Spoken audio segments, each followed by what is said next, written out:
Kemarian, kekompakan, bergotong royong adalah kunci menyukseskan pemilu dan pilkada di tahun 2024. Assalamualaikum, Tabi pun.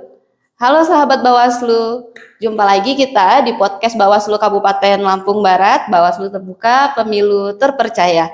Bersama saya, Sinta, sudah hadir bersama-sama kita di hari ini di podcast Bawaslu Kabupaten Lampung Barat, Bapak Herman Syah, SHIMH ya Bang? Ya, abang aja. Abang aja, Ya. nggak usah Pak ya Pak? Nanti kelihatan tuanya kalau Pak. Siap.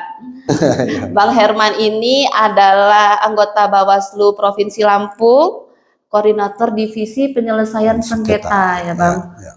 Pak Bang kabarmu nyayan? Alhamdulillah munyayan, bisa Lampung munyayan selalu. Mudah-mudahan. Alhamdulillah. Kapan Bang berangkat Karang? Nambi berangkat Karang sekitar pukul 3 sampai di Kota Besi jam 7-an. Oh, minok di Kota Besi ya Bang? Minok di Kota Besi. Mulang Pekon. Nah, sahabat Bawaslu, Bang Herman ini adalah putra asli Lampung Barat. Ya. Saya balak di luar. Balak di luar. Balak di luar karena menjadi koordinator wilayah ya Bang untuk Bawaslu Kabupaten Lampung Barat. Nah, lagi lancar nih ya Bang bahasa liwah. Oh lancar, lama mungkin lupa. Wajib. Salah satu kebesaran bangsa ataupun negara itu ya identitas dirinya harus tetap dipertahankan. Iya. Jadi identitas pertama itu bahasa Lampung dan aksaranya harus diteruskan sama generasi muda. Lagi pandai ya Bang aksara kaganga. Insya Allah lagi pandai. Walaupun agak macet-macet oleh kadum saka kan belajar karena kan ketika SMP belajar. Iya. Cuman sana nanya lagi pandai, oh kagangnya pandai, nulis lagi pandai. Cuman agak lambat. Iya. Masih agak berpikir ya Bang ya. Mengingat-ingat. Mana bahasa ada kan harus dipakai. Language is practice katanya. Jadi praktek kan cenderung lupa. Itu masalahnya. Nah ini menjadi catatan ya teman-teman untuk anak-anak muda Lampung Barat nih Bang Herman. Lama balak di luar ya Bang, lama di luar tapi masih sangat lancar bahasa Lampungnya, masih bisa pakai aksara Lampung. Insya Allah. Api Bang saya paling dikenang Lampung Barat. Lampung Barat ini yang paling membekas adalah aman ya Bang, dan damai. Gegoh sama kondisi alam yang sejuk. Iya. Ini yang paling terkenal di Lampung Barat. Dan masyarakatnya ramah. Ki rumpok ngepik ke motor di api gelani halaman ya Bang. Iya, lagi sangat aman. Lagi sangat aman. Dan insya Allah sampai Tano lagi dipertahankan dan sampai ya kekompakan masyarakat Lampung Barat lah menjaga situasi tetap aman damai tercipta sampai Tano. Masih sesuai dengan slogan ya Bang. Beguai jejaman ini lagi sangat erat ya di Lampung Barat. Gotong royong. Apalagi Kak Penayuhan ya Bang. Iya masih jalan. Kak Nayu berdoa atau musibah lagi kan tetap pakai bakas misalnya mulai makanai nyampe ke Babura ke kagah Nikol Mano bekasi ki iwa daging itu bakas saja. Bebai saya ngesakkan. Mantap. Sahabat Bawaslu, anak muda Lampung Barat, budaya seperti ini perlu ya dipertahankan ya Bang. Iya. Dan unyin agak catering Bang. Aduh mulai Bang liwanya semua agak catering. Saya lagi pesanku ingin bahasa Lampung dan Lebon, jama minak mawari Lampung Barat, anak ti aja ke bahasa Lampung dan bahasa Indonesia. Bahasa Indonesia pandai tenggalan. Nyak luah Lampung Barat mak pandai bahasa Indonesia. Mak pandai Bang? Ya, pasti mak pandai. Salah sana pekon lah. Mekaluk pan ya. Gimana ni Jawa Kolon Deso, mak masalah. Itu identitas harus bangga. Ya, Lampung. Kok jelma Papua pede ya Bang ya di Jakarta pakai bahasa Papua. Mengapi bongkam jelma liwah kasih undang mit Tanjung Karang mekaluk bahasa Indonesia. Di kantor Bawaslu kan salam bahasa Indonesia kan. Ya, padahal di pagi jamaah Lampung pakai bahasa Lampung karena itu warisan leluhur yang harus dipertahankan. Karena ada yang prediksi jamaah Lampung mak bobat terus Lampung Barat bahasanya agak punah. Ya generasi abang ganta ya agak meraktek ke bahasa Lampung di Lamban payah mau oleh lingkungannya di bahasa Indonesia onyin, tetapi tetap esok bahasa Lampung jangan sana wajari saya patah dua patah pandai itu. Jadi Tetap. Kak ngulang pekon tian lagi ngerti. Ngerti. Api saya diucap aku tamong kajog di. Oh, ngerti. Oh. Mudah-mudahan Pak Balak nih kudo kan. Anak-anakku terutama setuha ngerti, tinggal ya apa prakteknya. Mani Mati lingkungan di Bandar Lampung Lampung kurang ya hampir Bang. Ya. mengedok. Mana zaman Lampung dah kurang mensosialisasi kebahasaan. Jama kurang api ngeku kini ya Bang ya. Jadi ya kurang bangga. Jadi hilangkan image kita pakai bahasa Lampung itu dusun ya salah. Bangga harus. Di Jalaku Pak di Liwa sanak tano ya Bang. Bahasa Lampung cuti ada kena ayayo. Nah. Itu yang menyesatkan. Itu menyesatkan. Okay. Jak kesaka Bang luar jak Liwa. Nya putranya jak tahun 94. Tamat SMP. Tamat SMP. SMP. Kuku ya Bang? Kuku ya, pas kuku. Jak kuku, pas jadi kuku dia nya salah ya, di kuku dia nya kelas 3, kelas tamat SMP, kita langsung nyantri, mondok. Oh mondok Bang? Mondok di 94. Oh, sampai lahir Bang 94. Kan? Jauh umur kita deh. Jadi 94 langsung mondok di Pondok Pesantren Darussalam. Teginenang. Oh, Teginenang. Ya, Darussalam. Saya ganti lagi wat. Pondoknya. SMA Bang?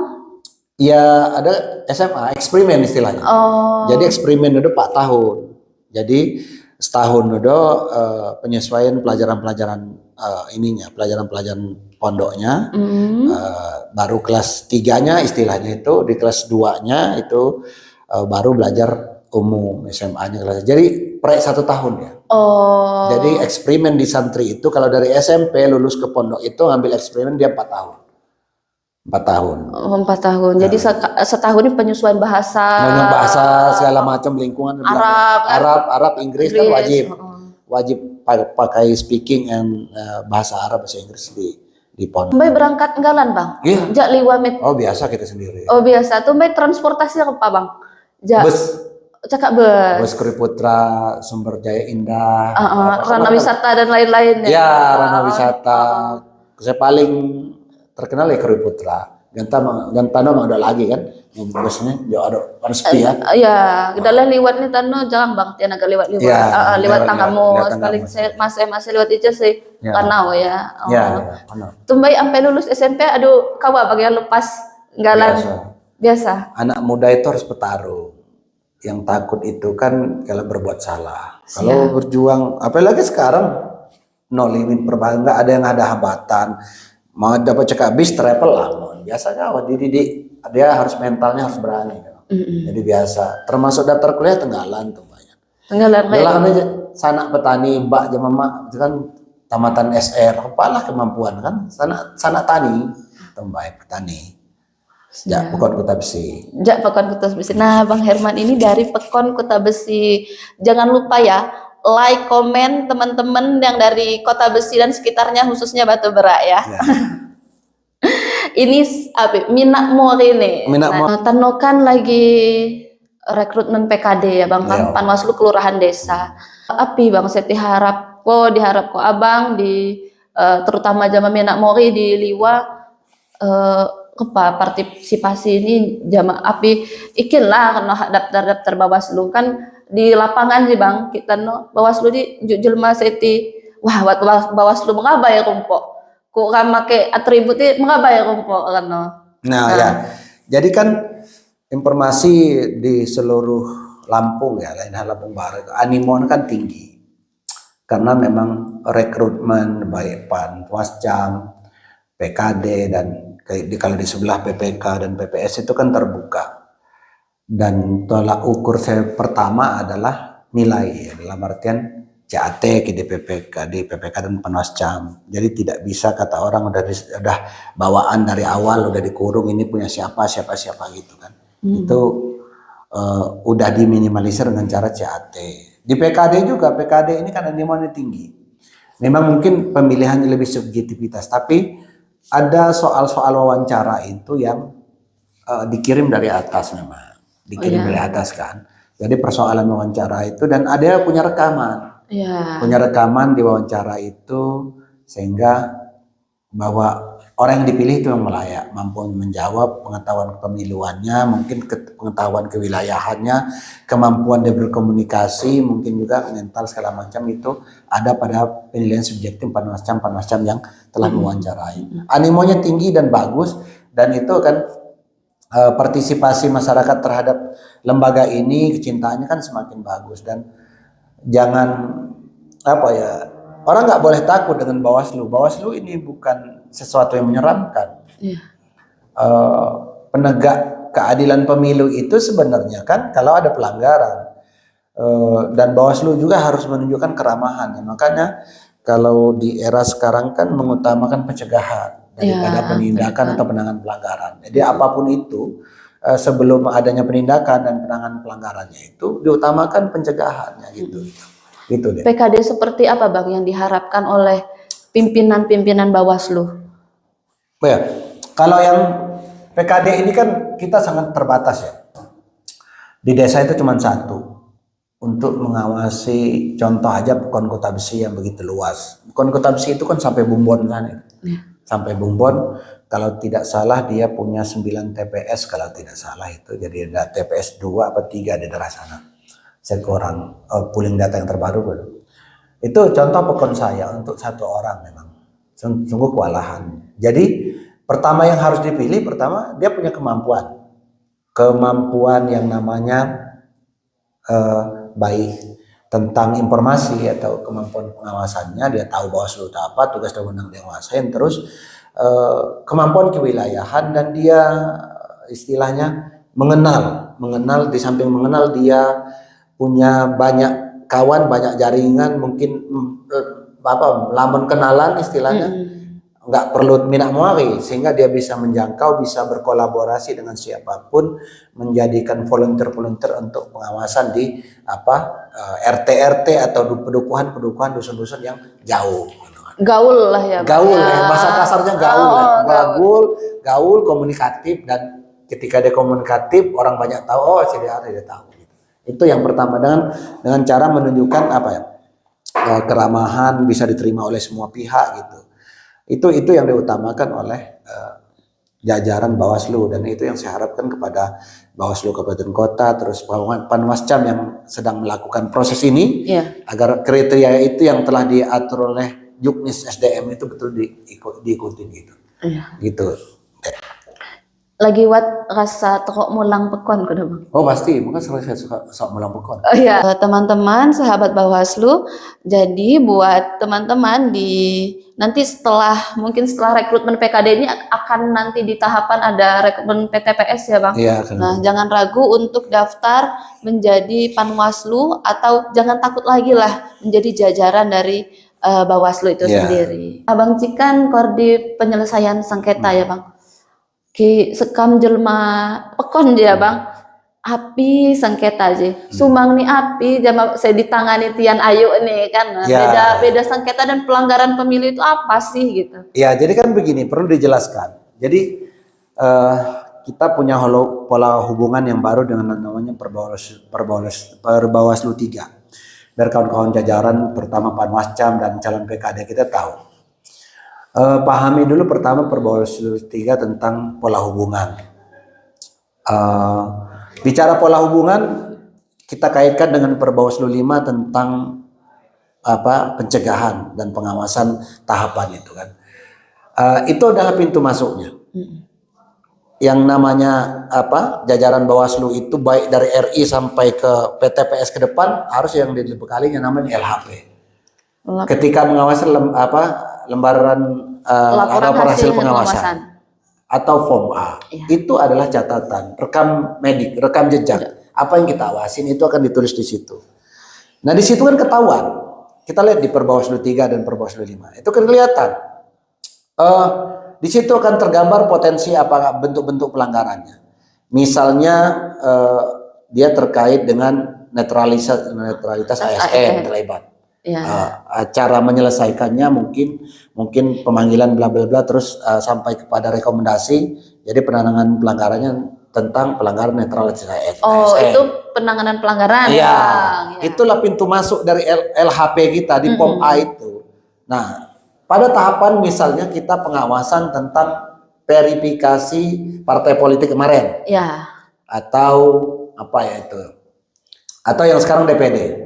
DPD ini kemungkinan mungkin ada pelanggaran-pelanggaran, misalnya ada dokumen yang dipalsukan. Ya. Dokumen yang dipalsukan kemungkinan itu ada catatan di LHP kita kan, itu belum jadi objek penanganan pelanggaran kita.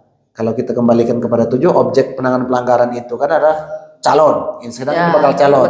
Sehingga ini penanganan pelanggaran biasa. Mungkin kalau masyarakat misalnya Sinta ini merasa dipalsukan, dia deliknya aduan. Dicatut ya Bang. Dicatut. KTP saya diambil, terus KTP tanda tangan saya dipalsukan, itu pidana umum, lapor aja ke polisi. Nah, begitulah tergambar di situ. Nah, kalau dia pada sengketa proses misalnya, sengketa proses ini kan, kalau bicara dengan divisi saya, sengketa yang terjadi antara penyelenggara dengan peserta. Oh, penyelenggara. KPU misalnya dengan partai politik atau bakal calon anggota DPD dengan KPU. Bisa juga partai politik dengan partai politik, peserta dengan peserta. Oh iya. Kita merujuk kepada undang-undangnya di 466, pasal 466 Undang-Undang 7 itu jelas. Yang namanya proses penyelesaian kewenangan itu diberikan kepada Bawaslu untuk menyelesaikan sengketa yang terjadi yang namanya antara peserta dengan penyelenggara, peserta dengan peserta. Terus cara menyelesaikannya bagaimana? Cara menyelesaikan dua caranya. Kalau betul udah memenuhi syarat formil material misalnya, sudah memenuhi diregistrasi, diregister, baru kita panggil para pihak untuk diselesaikan, baik secara mediasi, tidak selesai dengan mediasi, kita selesaikan dengan adjudikasi sidang seperti Masya, itu ada 12 hari yang kita selesaikan. Dan itu kita juga udah dibekali namanya dengan Perbawaslu 9 yang terbaru tahun 2022 dan ada Juknis 3 2023. Itu rigid benar, dan kita punya aplikasi sistem penyelesaian sengketa SIPS juga untuk penyelesaian sengketa. Dalam artian pada tahapan DPD ini yang tergambar kita kalau betul-betul jajaran pengawasan KPU Lampung Barat melihat dari POM A itu, ini potensinya akan ada sengketa proses ini, karena berdasarkan hasil kerja KPU ini bakal calon dirugikan. Oh ya. Ada tindakan KPU yang merugikan salah satu bakal calon. Dan ini ketika nanti di tanggal misalnya pleno nanti ada BA misalnya, kayak kemarin BA Permin. Menurut dari Permin itu tergambar bahwa ada bakal calon DPD yang merasa dirugikan. Nah, BA itu bisa jadi objek penyelesaian sengketa. Yang namanya sengketa itu ada objeknya. Sengketa tanah itu surat tanah. Kalau di Bawaslu ini objeknya adalah berita acara atau SK, surat keputusan, itu objeknya. Dan ini yang namanya sengketa proses itu ya di awal dipandang, bukan pada di akhir. Jadi pada tahapan-tahapan ini verifikasi parpol kemarin lihat sengketa prosesnya banyak. Di provinsi alhamdulillah Lampung tidak ada ya, karena memang saya selaku PIC-nya melakukan pencegahan semaksimal mungkin, karena memang kita kembalikan Perbawaslu kita itu baik 3, 5 tentang pola hubungan, pengawasan, pencegahan itu lebih mengedepankan pencegahan. Karena memang kalau kita kembalikan misalnya pakai syair Arab atau al-wiqayatu khairu minal ilaj, dalam artian mencegah itu lebih baik daripada mengobati. Itu istilah kata orang Arab. Nah, Bawaslu pakai itu. Jadi kemarin misalnya ketika KPU dalam tanda kutip mengangkami aturan mereka sendiri Perbawaslu PKPU 4 tentang pasal 40 kalau tidak salah, bahwa tidak boleh melakukan video call waktu itu kan. Itu yang saya bunyi-bunyikan di media segala macam. Karena memang PKPU dan Juknis tidak mengatur itu. Dan KPU kawan-kawan KPU melakukan itu. Jadi misalnya nih Bang, inisiatif kita membuat saran. Bahwa itu salah diperbaiki. Dan alhamdulillah KPU memperbaiki itu. Yang video call dirubah lagi, dilakukan ulang. Walaupun pada akhirnya keluar lagi Juknis bahwa itu boleh EOP. Kalau udah ada diatur kami persilakan begitu. Jadi upaya pencegahannya Bawaslu itu ya Bang, Itu penting. itu penting dan itu sebagai bukti sayang kita ya Iya. sama teman-teman KPU dan Teman KPU jajarannya. jajaran kepada calon peserta. Jadi kawan-kawan KPU Bawaslu ini nggak salah bahwa misalnya berkomunikasi dengan bakal calon misalnya DPD atau ini kekurangan kamu diingetin, tolong diperbaikin. KPU tolong diperbaikin daripada kita dalam kutip bersidang, bersengketa. Karena bersengketa itu apapun namanya kan tidak bagus juga. Karena baik yang diputus, baik dia bukan persoalan kalah menang. Banyak energi yang kita keluarkan. Bukan hitung-hitungan, tetapi kan kemanfaatannya itu lebih baik. Kita memang mencegah itu lebih baik. Mencegah itu lebih baik. Jangan sampai bersengketa 12 hari. Anggota Bawaslu-nya juga capek, pemohon dan termohon juga capek. Baik peserta, pemohon misalnya peserta, terus KPU diundang. Kalau dia bersengketa di kabupaten kota ini kan pemohonnya kan harus dari bawah. Itu jadi persoalan juga kan, pelapor segala macam teman. Nah ini yang jadi bagaimana kalau misalnya yang melakukan ininya ada di provinsi. Jadi capek juga KPU-nya harus ke provinsi. Persoalan waktu, anggaran segala macam. Makanya mencegah itu lebih baik gitu. Apapun itu yang namanya bersidang itu kalau kata istilah lapangan orang menang jadi arang kalah jadi abu gitu kan. Begitu-begitu. Jadi tidak ada yang bagus sebenarnya itu ketika diputus Bawaslu. Karena Bawaslu punya kewenangan. Dia punya kewenangan mengadjudikasi, kuasi peradilannya berlaku di situ. Dia sebagai hakim itu harus memutus. Kita lihat di sengketa penanganan pelanggaran kemarin, bukan sengketa proses. Seperti di rekrut PPK, ada di Lampung Timur, ada di tengah. Itu kan bersidang juga itu. Bersidang dan sampai pada putusan segala macam di Timur. Itu contoh-contoh penanganan pelanggaran ya. Yang pelanggaran administrasi itu dilakukan sidang juga kalau tidak selesai. Bukan di sengketa proses saja, begitu.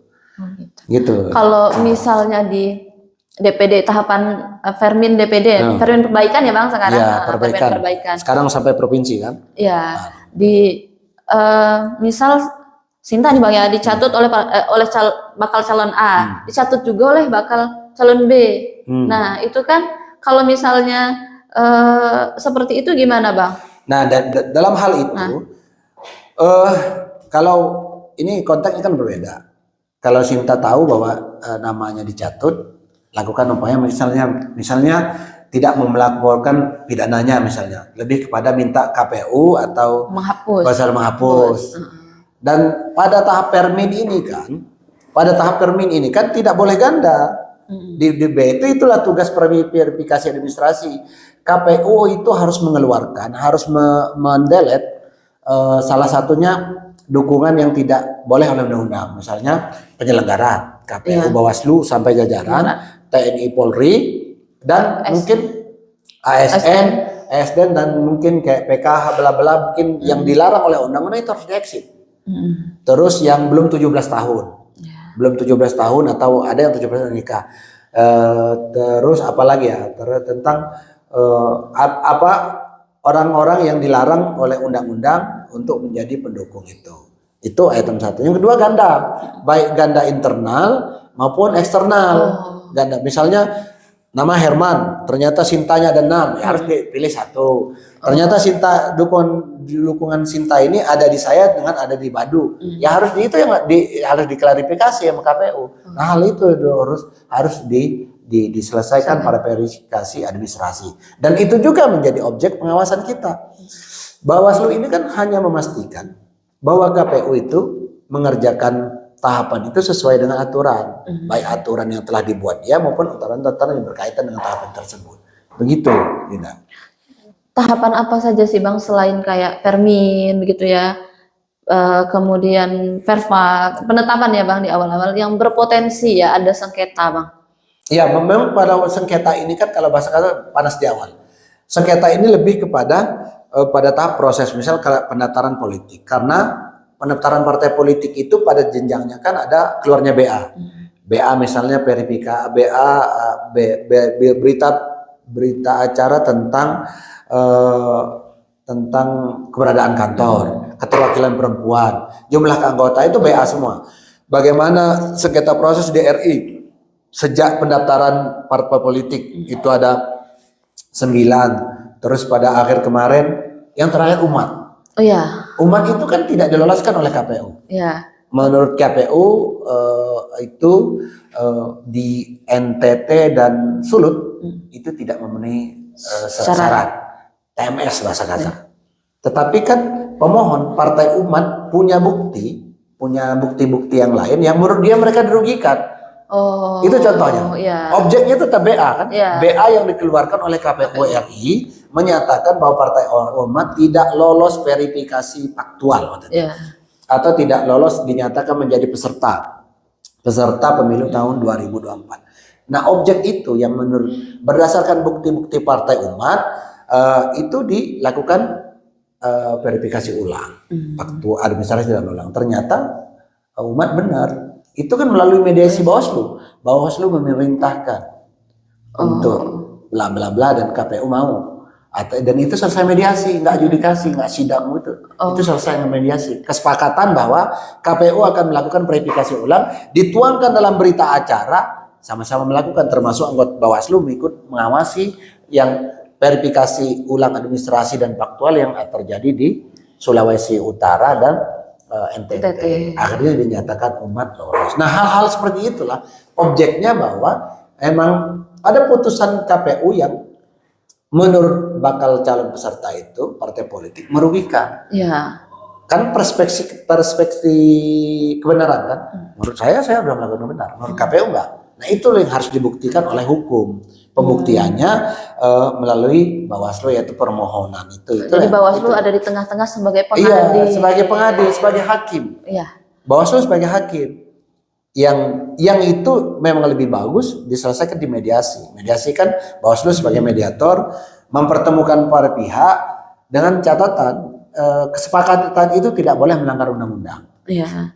Kesepakatan boleh, tetapi norma harus dilihat, norma Undang-Undang 7 PKPU itu tidak boleh. Itu yang sempat kemarin tuh banyak rame ya Bang di Ya, media rame. sosial ya. Iya, rame.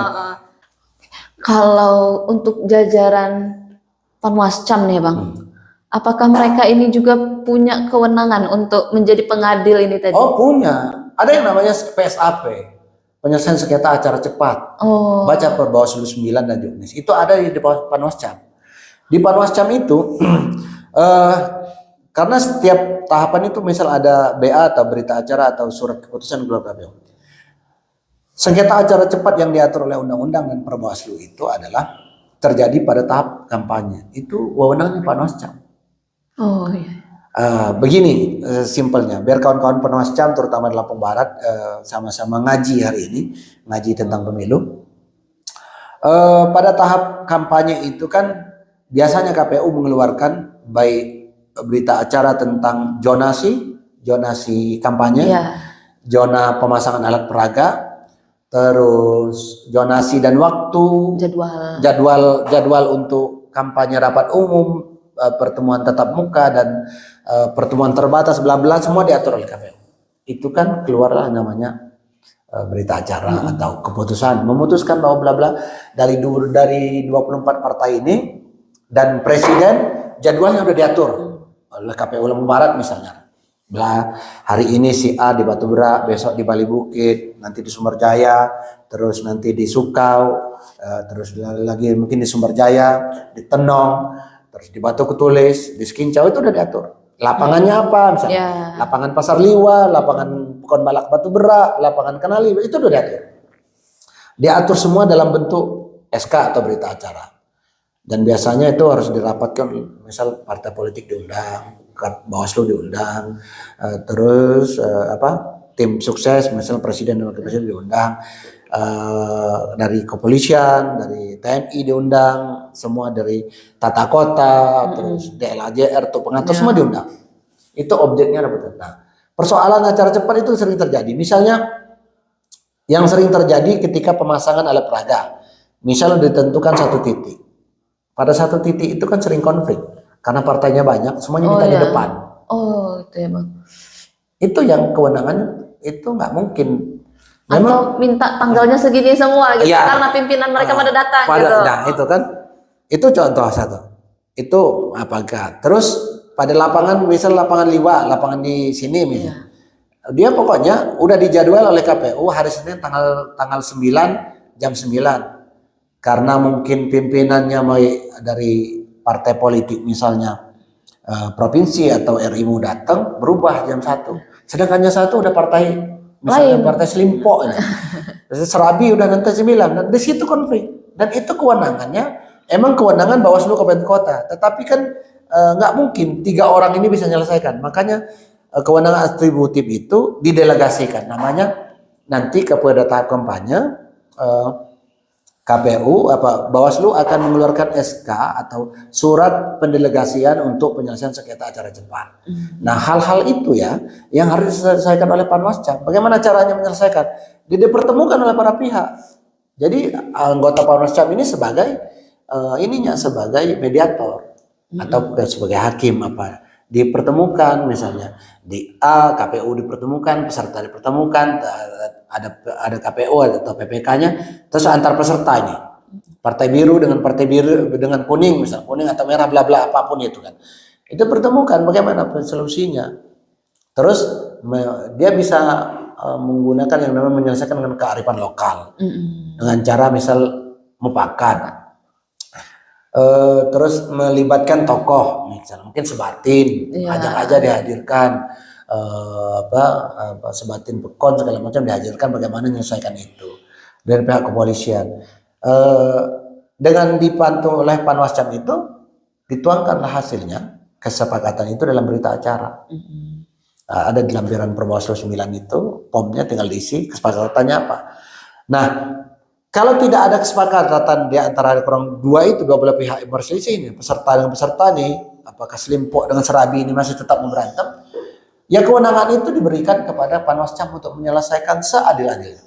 Mereka yang memutuskan. Oh, diputuskan di tempat bisa ya Bang? Iya, harus diputuskan cepat itu, harus cepat. Karena maksimal dia tuh pada tahapan itu kan kampanye kan cepat. Walaupun secara Perbawaslu dikasih rentan 3 hari, tapi harus diselesaikan. Tetap koordinasi dengan Bawaslu di atasnya, Kabupaten Lampung Barat, tetap berkomunikasi dengan Izhar dan kawan-kawan. Itu harus diputus oleh Panwascam. Itulah kewenangan yang sangat besar.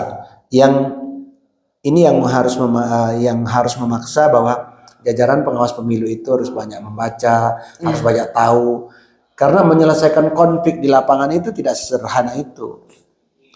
Bagaimana misalnya tahunya yang berkonflik itu di situ ada bupati atau gubernur kan sekelas Panwascam saya. Jadi kewenangannya itu sangat besar dan itu harus diputuskan seadil-adil. Itulah contoh sederhana PSAP penyelesaian sengketa antar peserta ini di tahun 2024, 2009 dan itu sering terjadi baik zonasi, pemasangan alat peraga, waktu tempat rapat umum segala macam itu sering konflik.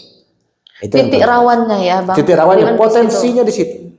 Titik rawan dan kewenangan kemahiran Bawaslu itu dia bagaimana dia membaca, kalau istilah kita indeks kerawanan, potensi pelanggaran itu di mana, potensi konflik itu mana, dia jauh sebelum tahapan atau kampanye itu dimulai, kawan-kawan Panwascam udah memetakan sumber konfliknya di mana, sumbu apinya di mana, cara menyelesaikan udah dikasih alternatif.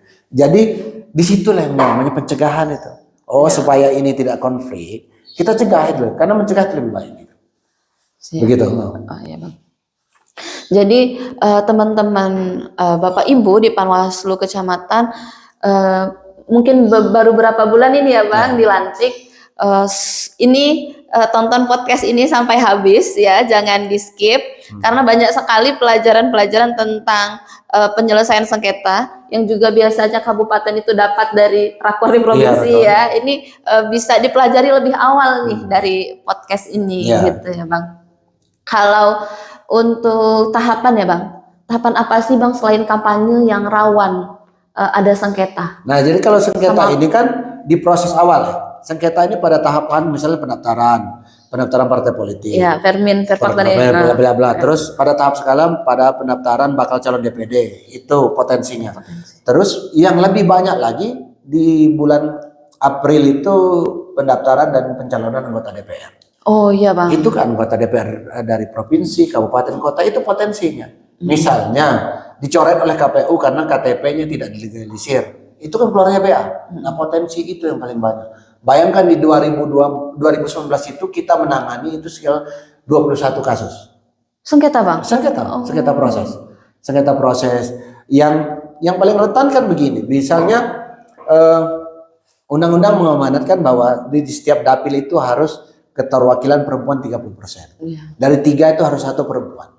Yang banyak terjadi, ini kan partai ini kekurangan kader-kader perempuan. Nah di situ karena kekurangan kader perempuan, di situ yang dibuat misalnya dicoret oleh KPU, bisa aja dapil, misalnya ini sini dapil 3 apa dapil 2 ya?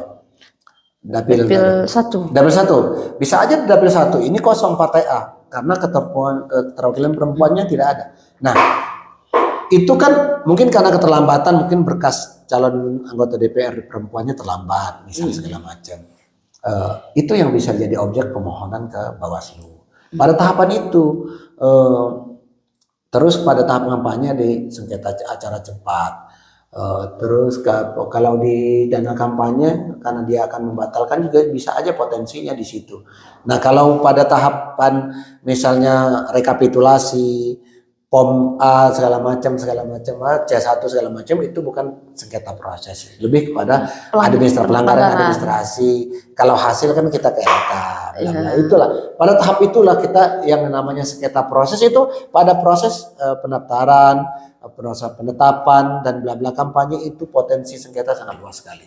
Dari sinilah kita harus memetakan, harus membaca, mendiagnosa kalau kita dokter secara tuntas potensi pelanggaran atau potensi sengketa proses itu di mana. Di situ. Memetakan persoalan itu adalah sebagian besar kita bisa melakukan penanganan pelanggaran dengan baik. Jadi yang harus dilakukan oleh jajaran ini dipetakan dulu ya bang, ya walaupun sudah luncurkan indeksnya kemarin kemudian dicegah, diawasi baru ditindak sesuai sama jadwalnya Bawaslu itu ya bang.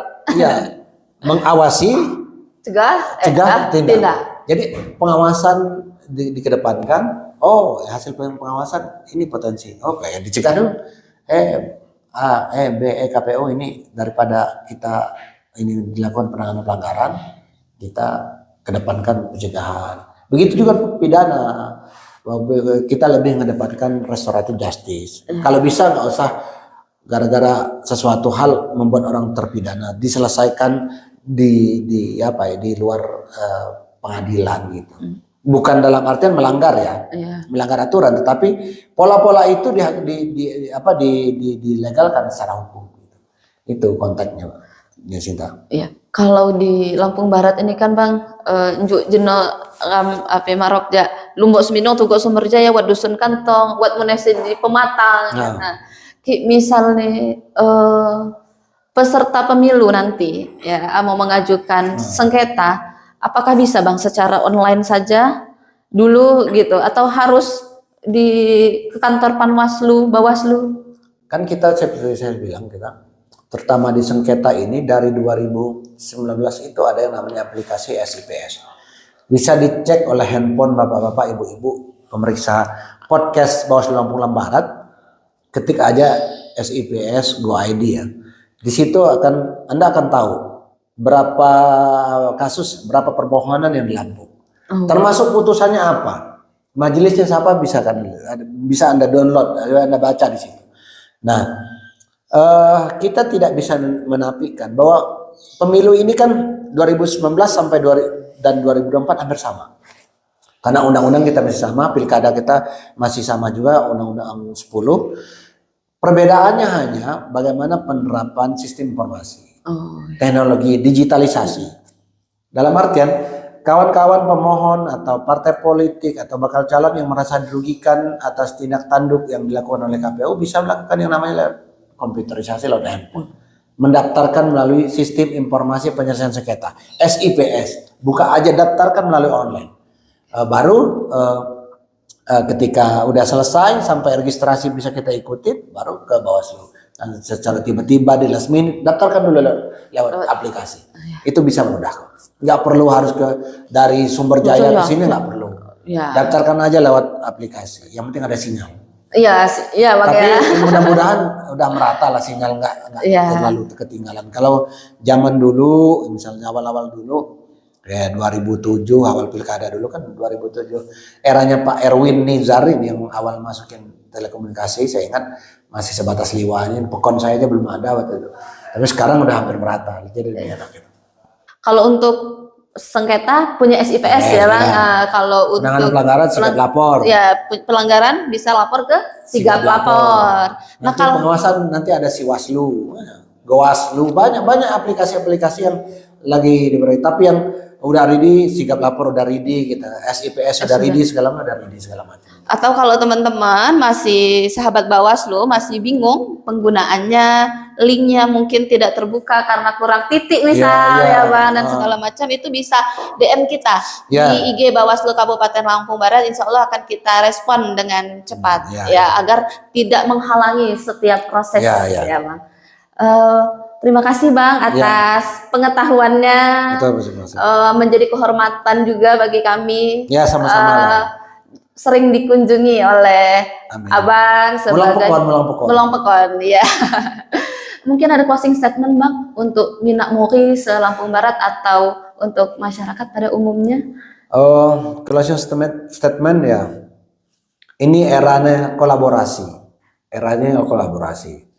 Tidak ada pekerjaan itu yang bisa kita selesaikan dengan sendiri.